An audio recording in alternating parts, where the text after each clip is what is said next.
இந்த பலியானது இறைமக்கள் அனைவரின் குடும்பத்திற்காக கொடுக்கப்படுகிறது. தந்தை மகன் தூய ஆவியாரின் பெயராலே ஆண்டவராகிய இயேசு கிறிஸ்துவின் அருளும் கடவுளின் அன்பும் தூய ஆவியாரின் அன்பும் உங்கள் அனைவரோடும் இருப்பதாக.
அனைத்தையும் படைத்தவரும் ஆண்டவருமான இறைவா, எங்களை கண்ணோக்கியருளும்.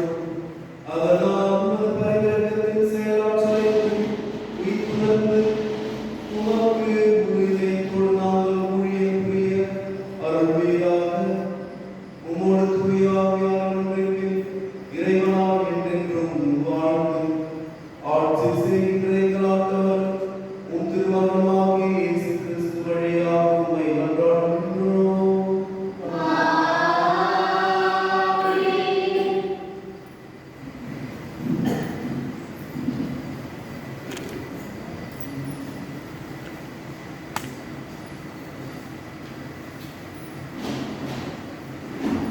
திருப்பதிக்கிறதுக்கு வாசகம். அடிப்போர்க்கு என் முதுகையும் தாடியை பிடுங்குவோருக்கு என் தாடையும் ஒப்புவித்தேன். இறைவாக்கினர் எசாயா நூலிலிருந்து வாசகம். அதிகாரம் 50 இறை வார்த்தைகள் 5-9 முடிய. ஆண்டவராகிய என் தலைவர் என் செவியை திறந்துள்ளார். நான் இறந்தொழியவில்லை, விலகி செல்லவும் இல்லை. அடிப்போர்க்கு என் முதுகையும் தாடியை பிடுங்குவோருக்கு என் தாடையும் ஒப்புவித்தேன். நிந்தனை செய்வோருக்கு காரில் விழுவோருக்கும் என் முகத்தை மறைக்கவில்லை. ஆண்டவராகிய என் தலைவர் துணை நிற்கின்றார். நான் அவமானம் அடையேன், என் முகத்தை கற்பாறையாக்கிக் கொண்டேன். இழிநிலையில் நான் அடைவதில்லை என்று நான் அறிவேன். நான் குற்றமற்றவன் என எனக்கு தீர்ப்பு வழங்குவர் அறிவித்துள்ளார். என்னோடு வழக்காடுபவன் எவன்? நான் இருவரும் எதிரெதிரே நிற்போம். என் மீது குற்றச்சாட்டு வைப்பவன் எவன்? அவன் என்னை நெருங்கட்டும். இதோ ஆண்டவராகிய என் தலைவர் எனக்கு துணை நிற்கின்றார். நான் குற்றவாளி என தீர்ப்பிட யாரால் இயலும்? இது ஆண்டவர் வழங்கும் அருள்வாக்கு. பதிலுரை பாடல் பல்லவி. உயிர் வாழ்வோர் நாட்டில் நான் ஆண்டவருக்கு முன் வாழ்ந்திருவேன். ஆண்டவர் மீது அன்பு கூறுகின்றேன், ஏனெனில் எனக்கு இறங்குமாறு நான் எழுப்பிய குரலை அவர் கேட்டறிந்தார். அவரை நான் மன்றாடிய நாளில் எனக்கு அவர் செவி சாய்த்தார். பல்லவி. உயிர் வாழ்வோர் நாட்டில் நான் ஆண்டவருக்கு முன் வாழ்ந்திருவேன். சாவின் கயிறுகள் என்னை பிடித்துக் கொண்டன, பாதாளத்தின் துன்பங்கள் என்னை பற்றிக் கொண்டன, துன்பமும் துயரமும் என்னை ஆட்கொண்டன. நான் ஆண்டவரது பெயரை தொழுதேன், ஆண்டவரோ என் உயிரை காத்தருளும் என்று பேசினேன். பல்லவி. உயிர் வாழ்வோர் நாட்டில் நான் ஆண்டவருக்கு முன் வாழ்ந்திருவேன். ஆண்டவர் அருளும் நீதியும் கொண்டவர், நம் கடவுள் இரக்கம் உள்ளவர். எளியவர் மனதோரை ஆண்டவர் பாதுகாக்கின்றார். நான் தாழ்த்தப்பட்ட போது எனக்கு மீட்பளித்தார். பல்லவி. உயிர் வாழ்வோர் நாட்டில் நான் ஆண்டவருக்கு முன் வாழ்ந்திருவேன். என் உயிரை சாவினின்று விடுவித்தார். என் கண் கலங்காதபடியும் என் கால் இடராதபடியும் செய்தார். உயிர் வாழ்வோர் நாட்டில் நான் ஆண்டவருக்கு முன் வாழ்ந்திருவேன். பல்லவி. உயிர் வாழ்வோர் நாட்டில் நான்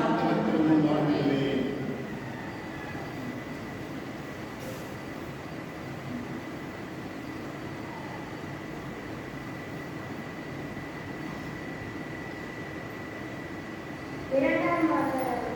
நம்பிக்கை செயல்பட்டு பெறாவிட்டால் தண்ணீரே உயிரற்றுதான் இருக்கு. திருக்குறள் யாக்கோபு எழுதிய திருமுழுக்கு வாசகம். அதிகாரம் 2 இறைவசனங்கள் 14-15. என் சகோதர சகோதரிகளே, நம்மிடம் நம்பிக்கை உண்டு எனச் சொல்லும் ஒருவர் அதை செயல்களிலே காட்டாவிட்டால் அதனால் பயன் என்ன? அந்த நம்பிக்கை அவரை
நாம் யார் என மக்கள் சொல்கிறார்கள் என்று கேட்டார். அதற்கு அவர்கள் அவரிடம், சிலர் திருமுழுக்கு யோவான் எனவும், வேறு சிலர் எலியா எனவும், மற்றும் சிலர் இறைவாக்கினரும் ஒருவர் எனவும் சொல்கின்றனர் என்றார்கள். ஆனால் நீங்கள் யார் என சொல்கிறீர்கள் என்று அவர்களை கேட்க, பேதுரு மறுமொழியாக, நீர் மெஸ்ஸியா என்று உரைத்தார். தம்மை பற்றி அவரிடம் சொல்ல வேண்டாம் என்று அவர்களிடம் அவர் கண்டிப்பாய் கூறினார். மானிட மகன் பலவாறு துன்பப்படவும், மூப்பர்கள், தலைமை குருக்கள், மறைநூல் அறிஞர்கள் ஆகியோரால் உதறி தள்ளப்பட்டு கொலை செய்யப்படவும், 3 நாட்களுக்கு பின் உயிர்த்தெழவும் வேண்டும் என்று இயேசு அவர்களுக்கு கற்பிக்க தொடங்கினார். இதையெல்லாம் அவர் வெளிப்படையாகவே சொன்னார். பேதுரு அவரை தனியே அழைத்து கடிந்து கொண்டார். ஆனால் இயேசு தம் சீடர்கள் பக்கம் திரும்பி பார்த்து பேதுருவிடம், என் கண்முன் இல்லாத சாத்தானே, ஏனெனில் நீ கடவுளுக்கு ஏற்றவை பற்றி எண்ணாமல் மனிதனுக்கு ஏற்றவை பற்றியே எண்ணுகிறாய் என்று கடிந்து கொண்டார். பின்பு அவர் மக்கள் கூட்டத்தை சீடரை நம்மிடம் வரவழைத்து, என்னை பின்பற்ற விரும்பும் எவரும் தன்னலம் துறந்து தம் சிலுவையை தூக்கிக் கொண்டு என்னை பின்பற்றட்டும். ஏனெனில் தம் உயிரை காத்துக்கொள்ள விரும்பும் எவரும் அதை இழந்து விடுவார். என் பொருட்டும் நற்செய்தி பொருட்டும் தம் உயிரை இழக்கும் எவரும் அதை காத்துக் கொள்வார் என்றார். ஆண்டவரின் அருள்வாக்கு.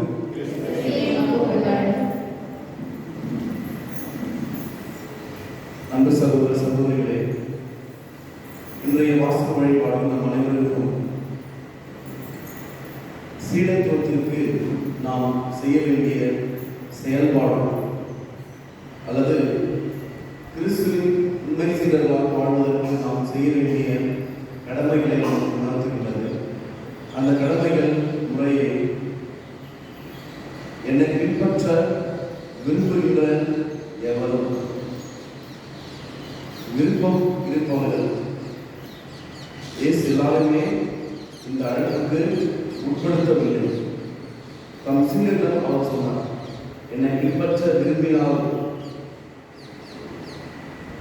அது முதல் கண்டிஷன். என்னை நீங்கள் பின்பற்ற விரும்பினால் என்ன செய்யணும்? 4 விஷயங்கள் சொல்றார்.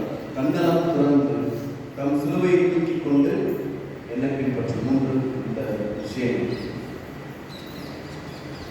இந்த 4 என்னை விரும்பினால், என்னை பின்பற்ற விரும்பினால், என் சீடராக இருக்க விரும்பினால், நீங்கள் உண்மையான கிறிஸ்தவராக இருக்க விரும்பினால் அப்படின்ற ஒரு கண்டிஷன் இயேசு முதல்ல வச்சுறாரு. அப்போ நீங்கள் கிறிஸ்தவராக இருக்க விரும்பினால் மட்டும்தான் எல்லாம் செய்யும். இயேசு உண்மை சீடராக இருக்க விரும்பினால் மட்டும்தான் இதை செய்யும். இயேசு எல்லாரையும் இதை சொல்லவே இல்லை. இயேசு இந்த அழைப்பை எல்லாருக்கும் என்ன பண்ணல? கொடுக்கவில்லை. என்னை நீங்கள் பின்பற்ற நீங்கள் விரும்பினால், அப்போ ஒரு விருப்பம் இருந்தால் அப்படின்றத முதல்ல நம்ம வைத்துக் கொள்ள வேண்டும்.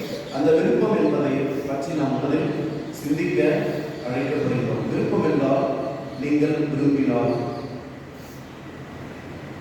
உங்கள் குறிக்கோள் எனது சீடராக இருக்க வேண்டும் என்று இருந்தால், வாழ்க்கை குறிக்கோள் என்னுடைய சீடராக இருக்க வேண்டும் என்றால், நான் இனிமேல் இயேசுவின் சீடராக மட்டுமே இருக்க விரும்புகிறேன், அதை ஏதாவது இருக்க விரும்பவில்லை அப்படின்னு நீங்கள் நினைத்தால் அதுக்குதான் விருப்பம்.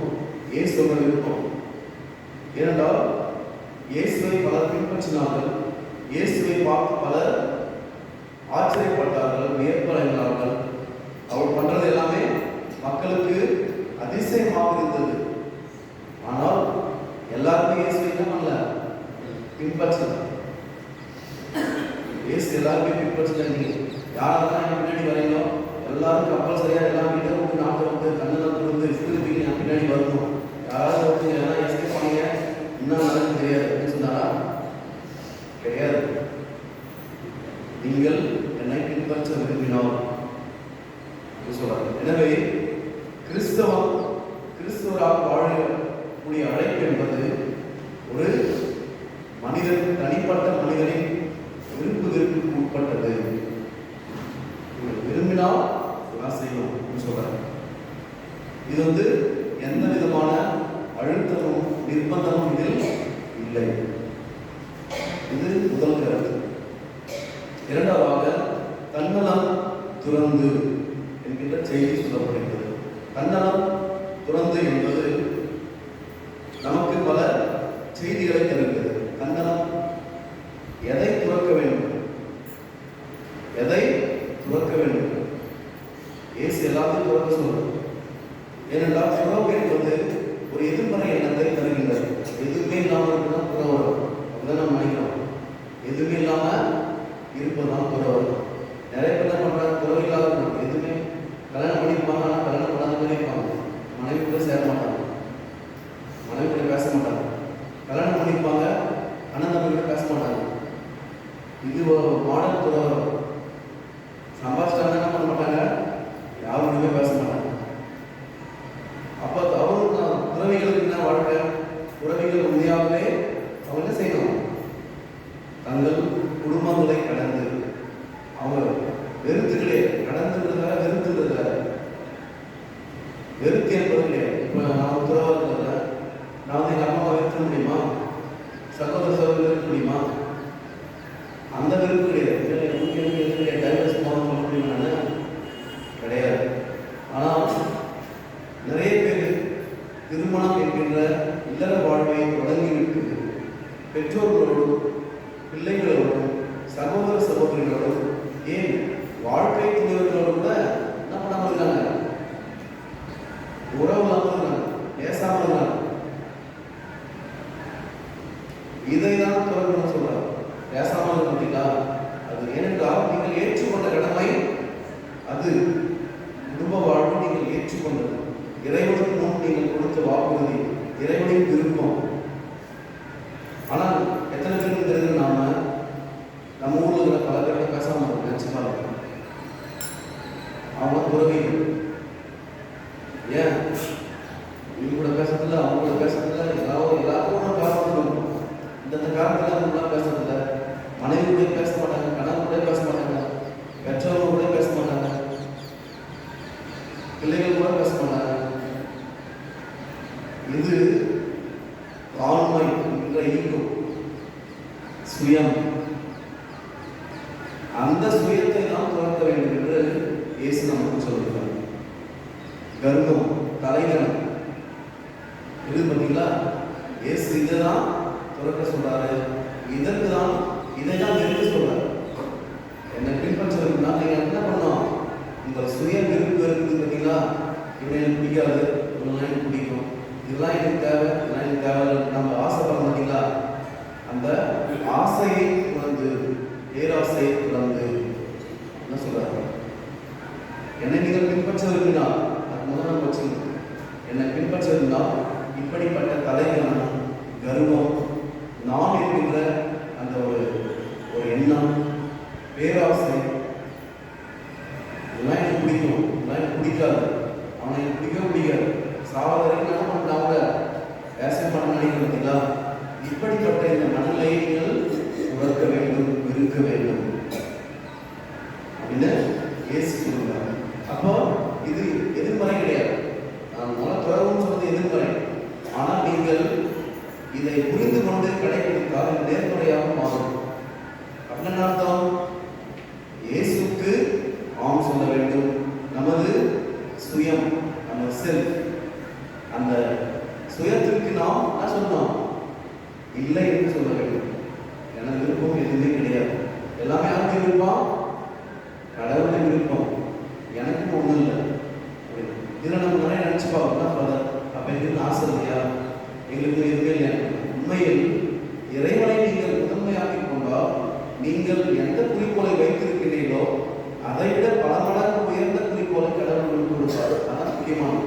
நீங்கள் இயேசுவை, இறை விருப்பத்தை முக்கியத்துவம் கொடுத்து நீங்கள் வாழ்கின்ற பொழுது அதுதான் அது எதிர்மறையான ஒரு வாழ்வாக மாறாது. நீங்கள் நினைப்பதை விட பல மடங்கு அருள் உங்களுக்கு கிடைக்கும். சொல்லுவார். அதனால நம்ம நிறைய பேர் நினைப்பாங்க, சாமியார் ஆகிட்டாக்கா எதுவுமே நமக்கு கிடைக்காது, சாமியார் ஆனாக்கா எல்லாமே. ஆனால் உலகம் உலகம் சார்ந்த பார்வையில் அது உண்மைதான். உலகம் சார்ந்த பார்வையில் அது உண்மைதான்.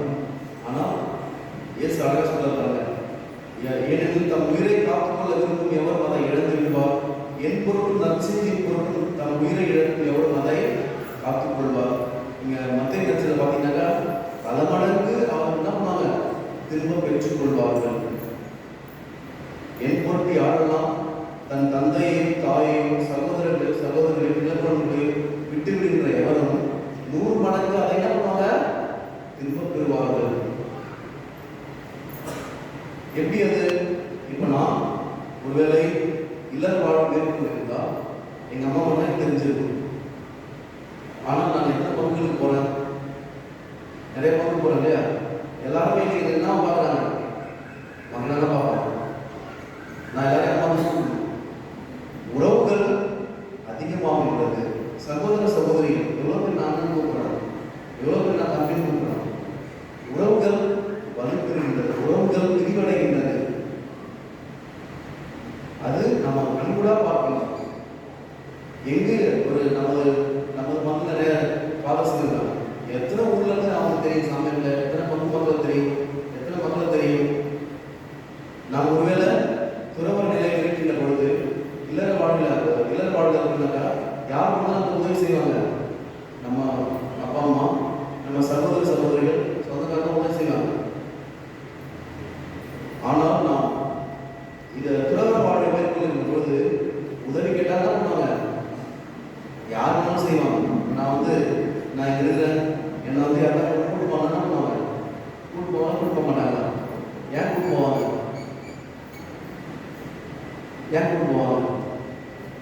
ஃபாதர் கூப்பிடாரு. இப்போ நீங்கள் சொல்றீங்க, எப்பா எனக்கு ஒரு 10 கிலோ 2 பேர் பண்ணணும்னா பண்ணுவாங்க, போய் அரிசி வேலை சொல்லிடுவாங்க. ஏனென்றால் எனது வாழ்க்கை நோக்கம் வேறு, உங்கள் வாழ்க்கை நோக்கம் வேறு. இதுதான் தன்னலம் பிறந்தவரின் நிலை. ஏனென்றால் எனக்கு சாய்ஸஸ் இருக்குது, எனக்கு நிறைய சாய்ஸஸ் இருக்கு. நான் நினைத்தாலும் பண்ணிடலாம், எந்த வாழ்க்கையை நான் மேற்கொண்டிருக்கலாம். ஆனால் இதை நான் மேற்கொண்டதாக வருகின்ற உறவு, உதவி, அதை நான் புரிஞ்சுக்கணும். இதுதான் தன்னலம் துரத்தல் என்பது. இரண்டாவதாக நமது சிலுவையை சுமத்தல் என்பது. சிலுவையை சுமத்தல் என்பது கிறிஸ்து உங்கள் வாழ்வை மேற்பார்வையிட நீங்கள் அவரை அனுமதிக்க வேண்டும். Allow Christ to take care. என் வாழ்க்கை நானே பார்த்து தெரியும் அப்படின்னு சொல்றவங்க நிறைய பேர் இருக்காங்க. ஆனால் என் வாழ்க்கை யார் பார்த்துக்கோங்க, கடவுள் பார்த்துக்கோங்க சொல்ல முடியுமா? அதுதான் உண்மையான வீரம். அதான் இயேசுவின் வீரம், நம்பிக்கை. இயேசு நானே பார்த்துக்கோப்பா, என் வாழ்க்கை என் பொருள் நானே பார்க்கணும்னு சொல்லலையே. இயேசு எல்லாத்தையும் தான் சொல்றாரு, விண்ணுலகில் இருக்கின்ற தந்தையை ஜெபத்துல, உமது திருவுளம் விண்ணுலகில் நிறைவேறுவது போல மண்ணுலகிலும் நிறைவேறுக. உமது விருப்பம். கெத்செமனி தோட்டத்தில் இயேசு ஜெபித்துக் கொண்டிருக்கின்றார். அவர்கள் முன்னாடி எல்லா துன்பங்கள் நாம் எந்தெந்த விதத்தில் பாடுபட போகிறார் என்பதை அவருக்கு அது படப்பிடித்து காட்டப்படுகிறது. நினைச்சு பார்க்க அவரால் முடியல. வியர்வை ரத்தமாக வருகின்றது விவிலியம் சொல்லுது. அப்ப இயேசு சொல்றாரு, ஒரு 7ஆவது நிலைக்கு தள்ளப்படுகின்றார். கடவுளே உங்களால் முடியாது, நம்ம சொல்றோம் இல்லையா, எப்பா சாமி நம்மளால முடியாது, எவ்வளவு சோதனை கொடுக்க கடவுளே அப்படின்னு சொல்றோம் இல்லையா. இயேசு சொல்றார், அந்த கூடுமானால் என் துன்பக்கிண்ணம் என்னை விட்டு அகலட்டும் அப்படின்னு சொல்கிறார். ஆனால் என்ன சொல்றார் கூடவே, ஆயினும் என் விருப்பம் அன்று மது விருப்பம் நிறைவேறட்டும் அப்படின்னு சொல்றாரு. அப்ப இயேசு என்ன சொன்னாரு? இயேசு ஜெபிக்கிறார், அந்த கிட்ட ஜெபிக்கிறார். கடவுள் என்ன பண்ணாரு? வெரி குட், நல்லா ஜெபம் பண்ணப்பா, உனக்கு மேல என்ன கிடையாது, என்ன கிடையாது, சாவு இல்லை, சிலுவை இல்லை, நீ எழுந்து கல்லையே போயிட்டு சொன்னாரா? கடவுள் என்ன சொன்னாரு? என்ன சொன்னாரு? இயேசு ஜெபிக்கிறார் கெத்செமனி தோட்டத்துல. என்ன சொன்னாரு? நான் சொன்னான், கடவுளே ரொம்ப கஷ்டமா இருக்குது, என்னை அந்த துன்பத்திலிருந்து என்னை காப்பாற்றுங்க, வேணாம் அப்படின்னு சொல்றாரு. வேணாம்னே சொல்றாரு.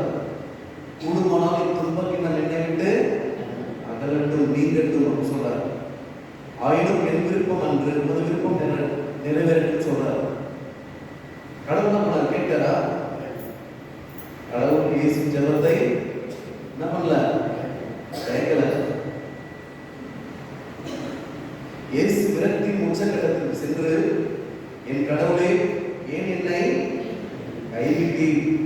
நான் நம்பியிருந்தேன், உங்களுக்கு தான் நிறைவேற்றினேன், நீ கைவிட வேண்டிய. நாமளும் சொல்றோமா இல்லையா? சொல்றோம். எனவே சிலுவை சுமத்தல் என்பது நாம் இயேசுவின் உண்மை சீடர்களாக இருக்க வேண்டும் என்பதில் இருக்கின்ற ஒரு பொருள் என்னவென்றால், நமது பலவீனங்கள், நமது பாவங்கள், அன்றாடம் நாம் சந்திக்கின்ற துன்பங்கள், இவை என்ன பண்ணோம்? ஏற்றுக்கொள்ள வேண்டும். நிறைய பேர் துன்பத்தை சந்திப்பதற்கு என்ன இல்லை, சக்தி இல்லாதவங்க. துன்பமே வரக்கூடாது, சிலுவையே வரக்கூடாது, இம்பாசிபிள், நடக்கவே நடக்காது. கடவுளை துன்பத்தை கொடுக்காது, சிலுவை கொடுக்காது, நீங்கள் ஜபம் பண்ணீங்கன்னாக்கா உங்களுக்கு என்ன நடக்காது? என்னைக்கும் அது அந்த ஜபத்தை கடவுளா பண்ண மாட்டாரு, கேட்கவே மாட்டார். தயவுசெய்து ஜபம் பண்ணுறோம்னா சொல்லாதீங்க, கடவுளே கஷ்டத்தை கொடுக்காதீங்க, எனக்கு துன்பத்தை கொடுக்காதுன்னு கேட்காதீங்க. கடவுளே துன்பங்களை தாங்கிக் கொள்ள என்ன பண்ணுங்க? சக்தி கொடு, அவளை சந்திக்கிறதற்கு எனக்கு ஆற்றலை கொடு. கடவுள் நமது ஆற்றலுக்கு உட்பட்டு தான் துன்பங்கள் சோதனைகள் கொடுங்க. அவனுடைய ஆசிரியர் கொடுத்தார், எனக்கு என்னால் சொல்ல முடிய ஆசிரியர் கொடுத்தார் சொல்லுவான். உங்களால் எந்த அளவுக்கு சொல்ல முடியுமோ அந்த அளவுக்கு தான் கடவுள் என்ன பண்ணுவாரு? சிலுவையை கொடுப்பா. கொடுத்துருக்க அதை நான் மனசு வச்சுக்கணும். எனவே சிலுவைகள் என்பது நம்ம நாம் எடுத்துக்கொள்கின்ற விதம் தான். சரி, நம்ம மனசு சிலுவை இருக்குது, நீங்க நமக்கு பிற சமயத்தை சார்ந்தவங்களாம் துன்பப்படலையா? அவங்க சிலுவையை சொன்னாங்க. சிலுவைன்னு தெரியாது அவங்களுக்கு. உலகம் என்றால், வாழ்க்கை என்றால் நிச்சயமா தான் இருக்கும், இன்ப துன்பங்கள் இருக்கும், அதை சந்திக்க வேண்டும். அதை தான் இயேசு நமக்கு கற்றுக் கொடுக்கின்றார். அதுதான் சீடத்துவம். துன்பங்கள் எஸ்கேப் ஆகுது சீடத்துவம் கிடையாது. கஷ்டத்தை சொல்லக்கூடாது. நிறைய பேர் எப்படி தெரிவிப்பாங்க, அதாவே கஷ்டத்தை கொடுக்காது, துன்பம் கொடுக்காது, எப்படி எந்த சோதனையும் ஆகாது. சோதனைகளை கடந்து தான் நம்ம பண்ண முடியும், மாட்சியை பெற முடியும். இயேசு சிலுவையை சுமந்து உயிர் விட்டு அதன் பிறகுதான் நம்ம உயிர் திறந்தார். அதை நாம் மனதிற்குள் வைத்துக் கொள்ள வேண்டும். எனவே துன்பம், அந்த சிலுவை சுமத்தல் என்பது இயேசுவை நமது பலவீனங்களை நாம் ஏற்றுக்கொண்டு நாம் என்ன செய்யணும்? நடக்க ஆரம்பிக்க வேண்டும். மூன்றாவது கருத்து, என்னை பின்பற்றட்டும். என்னை பின்பற்றுதல் என்பது என்னுடைய சீடர்களாக நீங்கள் இருக்க வேண்டும். இதை நம் அன்றாட வாழ்வில் நாம் சிந்தித்து பார்க்கணும். இதுதான் நம்பிக்கை. நம்பிக்கை வாழ்வாக்கும். வெறுமனே நம்பிக்கை என்ன பண்ண முடியாது, நம்மளை காப்பாற்றாது. வெறும் நம்பிக்கை நம்மை இயேசு சீடர்களாக மாற்றாது. வெறும் நம்பிக்கை நம்மை விண்ணகத்துக்கு அழைத்து செல்லாது. ஏனென்றால் நம்பிக்கை என்பது மனம் சார்ந்த ஒரு எண்ணம், கோட்பாடு. இயேசு இறைமகன், இயேசு மீட்பர், இது எல்லாருக்கும் தெரியும். பேய் கூட தெரியும். பேய் என்ன சொல்லுது? ஆண்டவரே, ஏன் இங்கே வந்து நீர் யார் என்று எனக்கு தெரியும். நீர் யாரு? யார் சொந்த பேய்? இறைமகன், கடவுளுக்கு அர்ப்பணமானவர். பார்த்தீங்களா? பேய் கூட தெரியுது, பேயை கூட நம்புது. ஆமா தானே? பேய்க்கே தெரியுது, பேய் நம்புது. ஆனால் அந்த நம்பிக்கை அந்த பேயை கொண்டு மாற்றம் சேர்த்துமா? சேர்க்காது. அதுபோல நம்பிக்கை மட்டும்தான் நம்ம என்ன பண்ண முடியாது, கடவுளுக்கு ஏற்படுவதாக மாற முடியாது. நம்பிக்கைக்கு ஏற்ற செயல் இருக்க வேண்டும். நமது சுயத்தை நாம் இழக்க வேண்டும். நாம் என்ற கர்வத்தை அகற்ற வேண்டும். நமது பலவீனங்களை நாம் சுமந்து இயேசுவை பின்பற்ற வேண்டும். இரண்டாம் வாசகத்துல அழகா சொல்றாரு யாக்கோபு, நம்பிக்கை வைத்துக் கொண்டிருக்கீங்க. நீங்க கிறிஸ்தவர்கள். ஒருத்தர் உங்க என்ன பண்ணாரு? வராரு, அவர் தான் கேட்கிறாரு, ஒரு சகோதரன் அல்லது சகோதரி போதிய உடையும் அன்றாட உணவும் இல்லாமல் இருக்கும்போது அவர்கள் உடலுக்கு தேவையானவை அவற்றையும் கொடுக்காமல் உங்களுக்கு ஒருவர் அவர்களை பார்த்து நலமே சென்று வாருங்கள், நல்லபடியாக போயிடுவாங்க. என்ன பண்றாங்க? ஆடை இல்லை, சாப்பாடு இல்லை, பசியில் வந்து கிட்ட நிற்கிறாங்க, கேட்கல, நிற்கிறாங்க. என்ன சொல்றீங்க? வெரி குட், டாக்டர் சொல்லி போயிட்டாங்க அப்படின்னு சொன்னா அவங்க நீ ஒரு கிறிஸ்தவன் கேட்பாங்க, மனசுல நினைச்சுக்குவாங்க. நலமே சென்று வாருங்கள், குளிர் காய்ந்து கொள்ளுங்கள், பசியாச்சு கொள்ளுங்கள். பசியதான் இருக்கிறாங்க. பசியாச்சு கொள்ளுங்க எப்படின்னா பசியாச்சு முடியும். இது நிறைய இல்லை, சகோதரி கிடையாது. நம்ம பெற்றோர்களாக இருந்தோம், நம்ம சகோதர சகோதரிகளாக இருந்தோம், நமது மனைவி பிள்ளைகளாக கூட இருந்தோம். இந்த கண்டும் காணாமல் இருக்கின்ற ஒரு இல்லை, இன்டிஃபரன்ஸ் அப்படின்னு சொல்லுவாங்க. தெரியும் ஆனால் தெரியாத மாதிரி நடிக்கிறது. பார்ப்பாங்க ஆனால் பார்க்காத மாதிரி நடிப்பாங்க. இதுதான் சீடத்துவத்திற்கான முக்கியமான எதிரி. கண்டுகொள்ளாமல் இருக்கும் நிலை.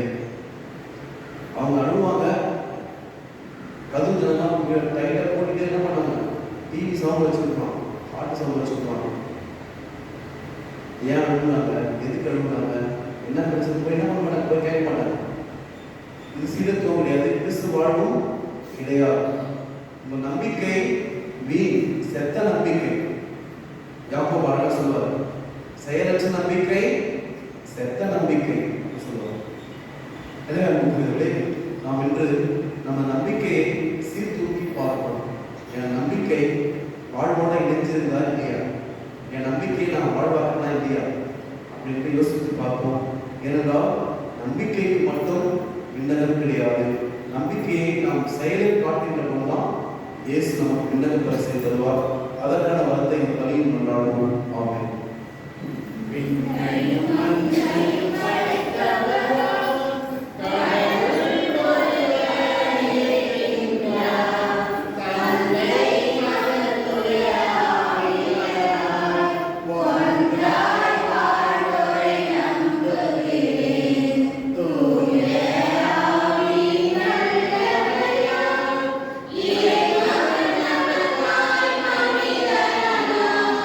Yeah.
இந்த மன்றாட்டுகளை ஆண்டவராகிய கிறிஸ்துவின் வழியாக பெற்று மன்றாடுகின்றோம்.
மெய்யாகவே தகுதியும் நீதியும் ஆகும்.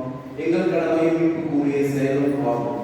தவறிழைத்த எங்கள் மீது கிறிஸ்து இரக்கம் கொண்டு கன்னிமரியாவிலிருந்து பிறக்க திருவுள்ளமானார். சிலுவையில் பாடுபட்டு முடிவில்லா சாவிலிருந்து எங்களை விடுவித்தார். இறந்தோரிலிருந்து விழித்தெழுந்து நிலை வாழ்க்கை எங்களுக்கு அருளினார். ஆகவே வானதூதர் முதன்மை வானதூதரோடும் அறிஞரை அமர்வோர் தலைமை தாங்குவோரோடும் வான்படையின் அணிகள் அனைத்தோடும் சேர்ந்து நாங்கள் ஒரு மாட்சியை புகழ்ந்து பாடி முடிவின்றி சொல்வதாவது: உமது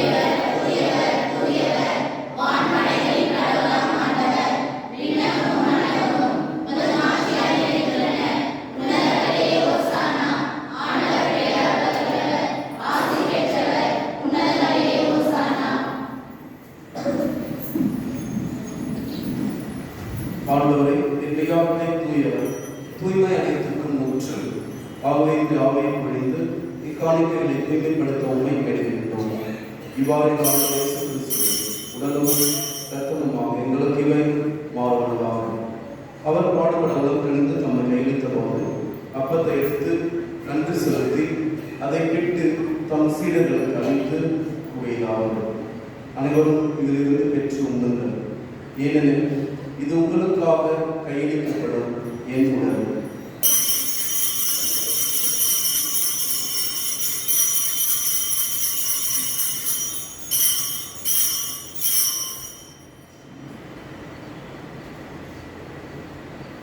அவனமே இரவு விருந்தை அருந்திய கிண்ணத்தை எடுத்து மீண்டும் நன்றி கூறி தம் சீடர்களுக்கு அளித்து அவர் கூறியதாவது, அனைவரும் இதிலிருந்து பெற்று பருகுங்கள், ஏனெனில் இது புதிய நிலையான உடன்படிக்கைக்குரிய என் இரத்தத்தின் கிண்ணம். இது பாவ மன்னிப்புக்கு என்று உங்களுக்காகவும் பலருக்காகவும் சித்தப்படும். இதை என் நினைவாக செய்யுங்கள்.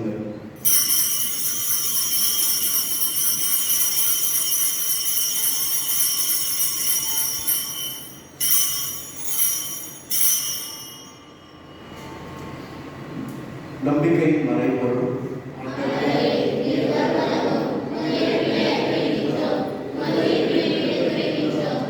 ஆகவே ஆண்டவரை, நாங்கள் கிறிஸ்துவின் இரட்டை உயிர்ப்பினை நினைவு கூர்ந்து வாழ்வுதல் அப்பத்தையும் மீட்பளிப்பு கிண்ணத்தையும் ஒப்புக் கொடுக்கின்றோம்.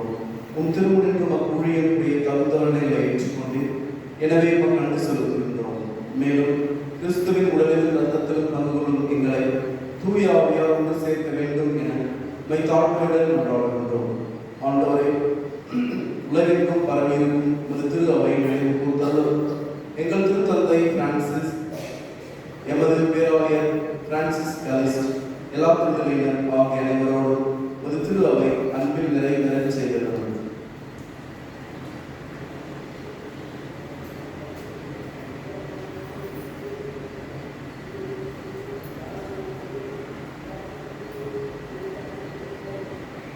மேலும் உயிர்த்தெழும் இருக்கக்கூடன் தூய் கொள்ளும் எங்கள் சகோதர சகோதரிகளை இறந்தோர் அனைவரையும் இரக்கத்துடன் நினைவு கூர்ந்து மது திருமுக ஒளியினுள் ஏற்றருளும்.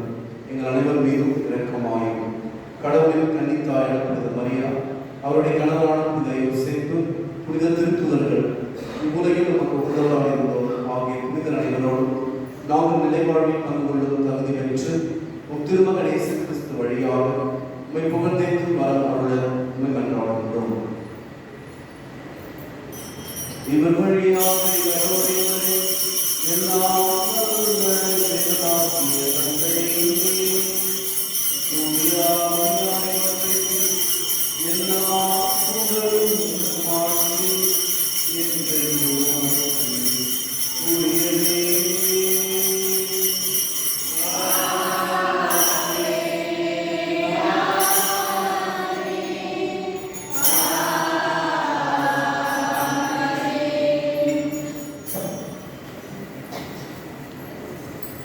மீன்பரின் கட்டளையாக பிடிக்கப்பட்டு இறை படிப்படியாக பயிற்சி பெற்று நாம் துணிந்து மன்றாடுவோம்.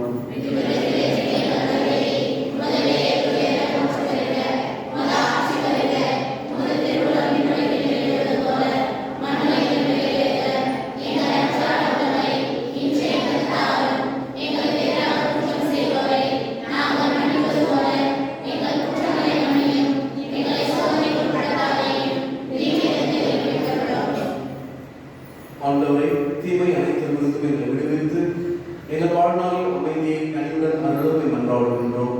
உமது இரக்கத்தின் உதவியால் நாங்கள் பாவத்திலிருந்து எப்போதும் விடுதலை பெற்று யாதொரு கலக்கமின்றி நலமாயிருப்போமாக. நாங்கள் எதிர்நோக்கி இருக்கும் பேரின்பத்திற்காகவும் என் மீட்பராக இயேசு கிறிஸ்துவின் வருகைக்காகவும் காத்திருக்கின்றோம். ஆண்டவரே இயேசு கிறிஸ்துவே, அமைதியை உங்களுக்கு விட்டுச் செல்கின்றேன், என் அமைதியை உங்களுக்கு அளிக்கின்றேன் என்று திருத்துதர்களுக்கு மொழிந்தீரேன். எங்கள் பாவங்கள், குற்றங்கள், பலவீனங்களை காணாமல் மது திரு அவை நம்பிக்கையை கண்ணோக்கி மது திருவுலத்துக்கு ஏற்ப அதற்கு அமைதியும் ஒற்றுமையும் அளித்தவர்களாக என்றென்றும் வாழ்ந்து ஆட்சி செய்கின்றவர் நீரே. ஆண்டவருடைய அமைதி உங்கள் அனைவரோடும் என்றும் இருப்பதாக. ஒருவருக்கொருவர் அமைதியை பகிர்ந்து கொள்வோம். உலகின் பாவங்களை போக்கும் இறைவனின் சமரியே, நீங்கள் இரக்கமாய்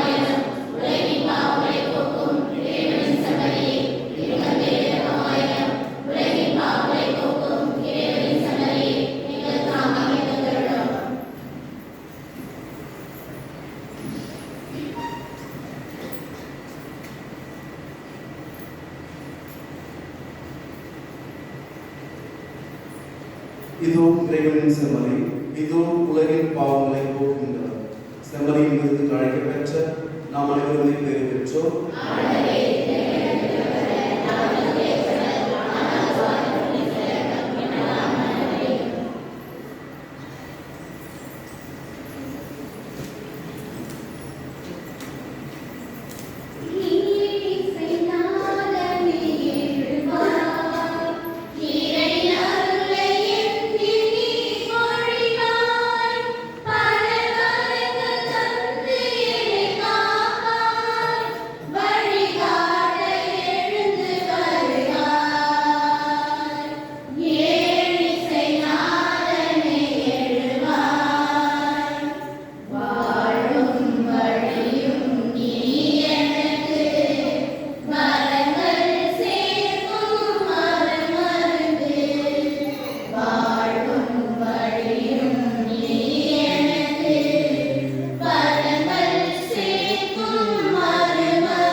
எங்கள் மனதையும் உடலையும் ஆட்கொண்டிருட உம்மை வேண்டுகின்றோம்.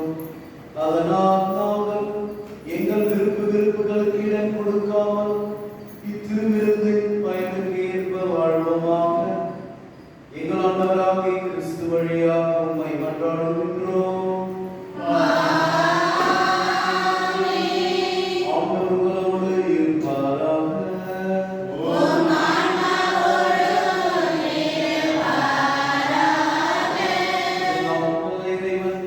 தந்தை, மகன், தூய ஆவியார் நம் அனைவரையும் நிறைவாக ஆசீர்வதிப்பாராக. சென்று வாருங்கள், திருப்பதி நிறைவேற்று.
அனைவரும் பொழுதால் படியும்.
ஆவியாரின் பெயராலே